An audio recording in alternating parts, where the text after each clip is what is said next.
La continuité dans l'action de l'État, une nouvelle équipe gouvernementale au pas des urgences, pas de temps à perdre, le peuple attend et il faut répondre avec efficacité. L'équipe Abdoulaye Maïga vient à l'écoute du garant du fonctionnement régulier des pouvoirs publics, le chef de l'État, général d'armée Assimi Goïta.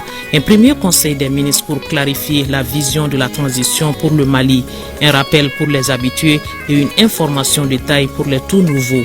Le 21 novembre dernier, je vous ai nommé en qualité de Premier ministre, chef de gouvernement.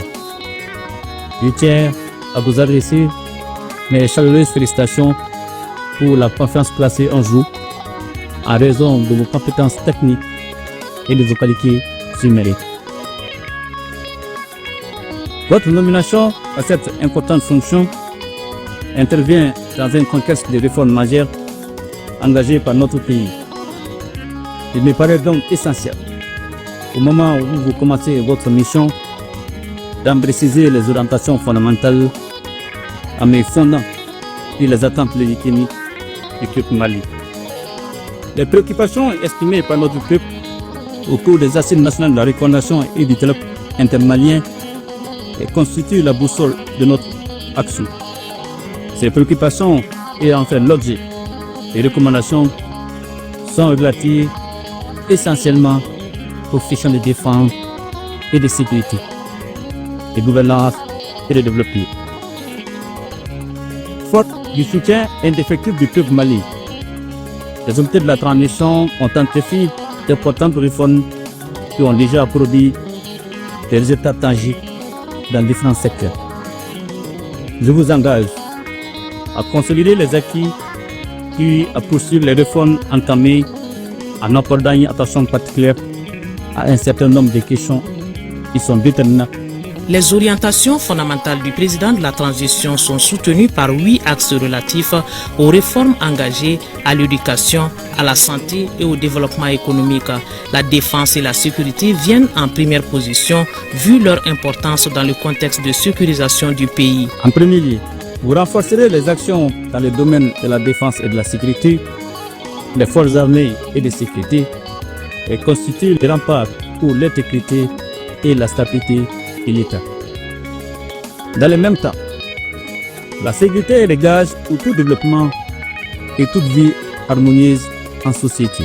Les efforts déployés pour renforcer les forces armées et de sécurité en termes d'équipement, de formation et d'amélioration des conditions de vie doivent être poursuivis et intensifiés.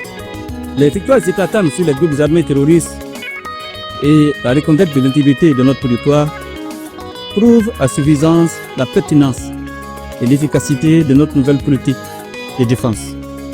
Vous verrez à poursuivre la réforme de la justice pour lutter encore plus efficacement contre la corruption et les atteintes aux biens publics.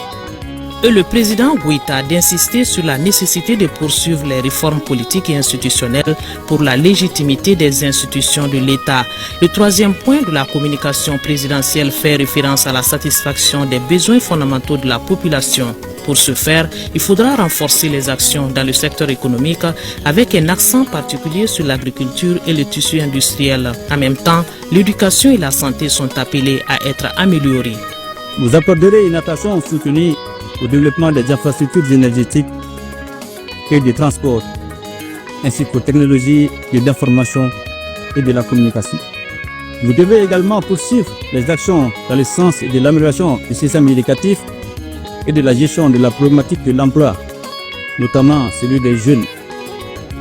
Notre pays a besoin de citoyens intègres et associés de travailler avec abnégation pour l'intérêt général. Vous renforcerez les actions visant à inculquer les valeurs sociétales aux jeunes et cultiver en eux des sentiments patriotiques. L'apaisement du climat social permettra toutes ces réalisations puisque contribuant à la stabilité du pays, une conviction du président de la transition. Pour la diplomatie, les États fonctionnent désormais sur la géopolitique ou l'analyse des relations internationales et la géostratégie. Le Mali est dans la même logique. Le chef de l'État tient au raffermissement des liens de coopération avec les partenaires qui respectent la souveraineté du Mali et à la protection des Maliens établis à l'extérieur. Vous allez veiller au renforcement des relations de coopération avec les partenaires respectueux de notre souveraineté, au renforcement et à la synergie d'action de notre diplomatie pour défendre nos positions sur la scène internationale, à la protection des manières établies à l'extérieur. Aujourd'hui, notre peuple a décidé de lier son destin à celui des peuples frères du Burkina Faso et du Niger en créant ensemble la Confédération des États du Sahel.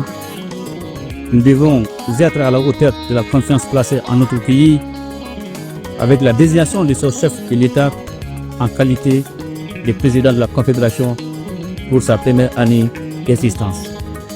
Je tiens à rappeler que l'objectif des autorités de la transition est de doter notre pays d'institutions légitimes et fortes. Ainsi, je vous exhorte à créer toutes les conditions nécessaires à l'organisation d'élections transparentes et apaisées qui devront mettre un terme à la transition. La feuille de route gouvernementale ainsi détaillée sera concrétisée à travers un programme d'exécution avec des objectifs précis. Un plan d'action global sera élaboré. Pour la démarche, le président Goïta mise beaucoup sur l'administration qui constitue le maillon essentiel de la chaîne. Il a enfin insisté sur la cohésion de l'équipe gouvernementale qui reste la garantie du succès face aux défis.